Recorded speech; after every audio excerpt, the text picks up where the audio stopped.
But జనరల్గా చూస్తే కూడానండి మీరు అన్నట్టు మలయాళం, హిందీ, బెంగాలీ లాబింగ్ ఉన్నప్పటికీ కూడా ఆ భాషల్లో వచ్చే సినిమాలు నిజంగా వాటికి ఒక స్టాండర్డ్ ఉంది అని అంటుంటారు. అంటే వాళ్ళు నిజంగా సెన్సిబుల్ సినిమాలు తీస్తారు. వాళ్ళు దేనికి అంటే ఒక ఫార్ములా కైండ్ ఆఫ్ మూవీస్ చేయాలి అన్న ఆలోచన వాళ్ళకి రాదు. వాళ్ళ మైండ్కి ఏం తడితే ఒక స్టోరీకి ఇంపార్టెన్స్ ఇచ్చి తీస్తారు. తెలుగులో ఎన్ని అలాంటి సినిమాలు వస్తున్నాయి అన్న క్వశ్చన్ కూడా వస్తుంది. So then why do you fight when you have no right అని అంటుంటారు. అదే అండి, అది మీరు ఆ ఉపమానం తీసుకుని ఎందుకు అంటున్నారు? జ్యూరీలు, అవార్డులు కాదు, మామూలుగానే అనండి అది.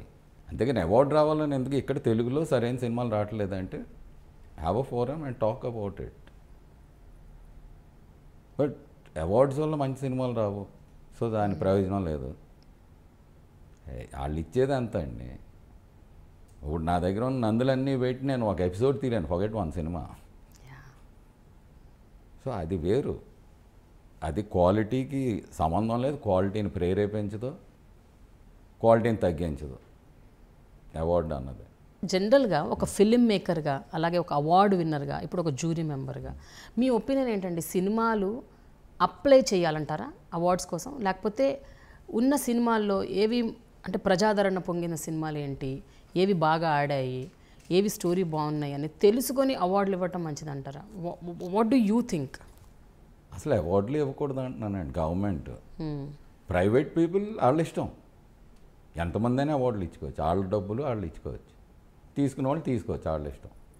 గవర్నమెంట్ అన్నది ఇవ్వకూడదు అవార్డ్స్ అంటున్నాను. బికాజ్ గవర్నమెంట్ అంటే ఏంటంటే అది ఏం జంతువు? అది ఒక బుర్ర ఉందా? ఏదో కలిసారు, ఒక కమిటీ వేస్తారు, ఆ కమిటీ బ్రహ్మాండమైన కమిటీ అని ఎవరికి తెలుసు? ప్లస్ ఆ డబ్బులు ఇచ్చి ఎందుకు, ప్రయోజనం ఏంటి అవార్డు ఇచ్చి? ఇప్పుడు ఇన్నేళ్ళ నుంచి ఇచ్చేస్తుంటే అవార్డులు సడన్లీ క్వాలిటీ పెరిగిపోద్దా సినిమాలది? ఇన్నేళ్ళ నుంచి ఇచ్చినా పెరగలేదు, ఆపు చేస్తే పడిపోద్దా క్వాలిటీ? అంత పడిపోయి అంత క్వాలిటీ కాదు, ఎందుకంటే పడక్కర్లేదు కదా. బట్ ఒకవేళ అంటే అనుకుందాము, అయినా సరే గవర్నమెంట్ అవార్డులు ఇస్తుంది అనుకోండి, అది ఇవ్వటం ఆపదు. అట్లీస్ట్ అంటే ఇలా నామినేషన్ అప్లికేషన్ పెట్టుకోవడం, ఉన్న వాళ్ళు అప్లై చేసిన సినిమాల్లోంచి వెతికి తీయటం, అలా కాకుండా there may be so many movies apply చేయని వాళ్ళు ఉంటారు, అద్భుతమైన సినిమాలు వచ్చాయి. అన్నీ చూడటం చాలా కష్టమైపోతుంది. ఇప్పుడు మొన్న నంది అవార్డ్స్కి 40 ఫిల్మ్స్, ఫీచర్ ఫిల్మ్స్ ప్లస్ ఇంకోటి ఎడ్యుకేషన్ ఫిల్మ్స్, ఇవి కలిపి 55 ఎన్నో. అంటే రోజుకు 2 చూస్తున్నాను నాన్ స్టాప్గా. It took 28 days. అంతమంది 10 మంది కూర్చుని ఎన్ని మ్యాన్ అవర్స్ అది. అండ్ సపోజ్ ఇప్పుడు అన్నీ చూడాలంటే 150 సినిమాలు ఉంటాయి. పోనీ అక్కడ చూడక్కర్లేదు, ఆస్కర్ లాగా ఇంటికి DVDలు తీసుకొని చూసుకోవాలి ఎవరి టైం కార్డులో. నిజంగా ఆ టైం కార్డు చూస్తారనే ఉంది, మనం చూడగలమా 150?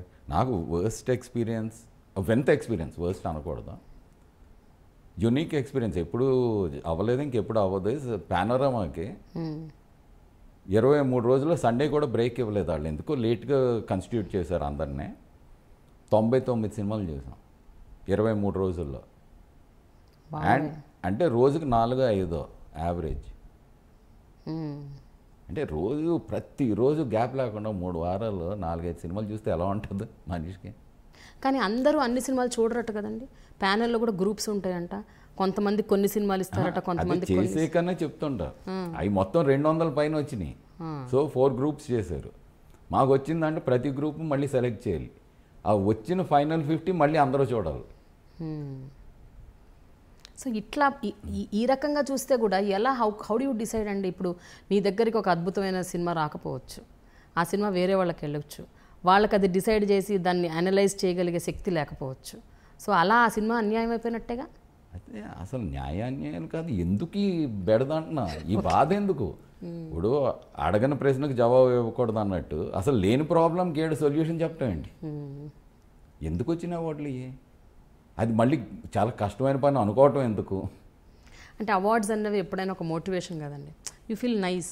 ఇప్పుడు ఎంతైనా సరే, ఇప్పుడు ఈ రోజు కూడా మీరు నేషనల్ అవార్డు గురించి మీరు గొప్ప హ్యాపీగా ఫీల్ అవుతున్నారా లేదా?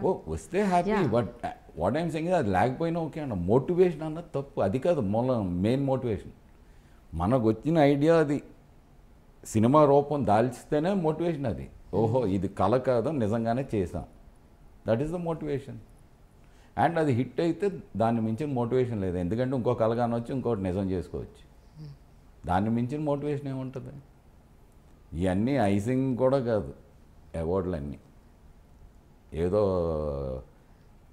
చిన్న చెంకి అద్దినట్టు అంతే.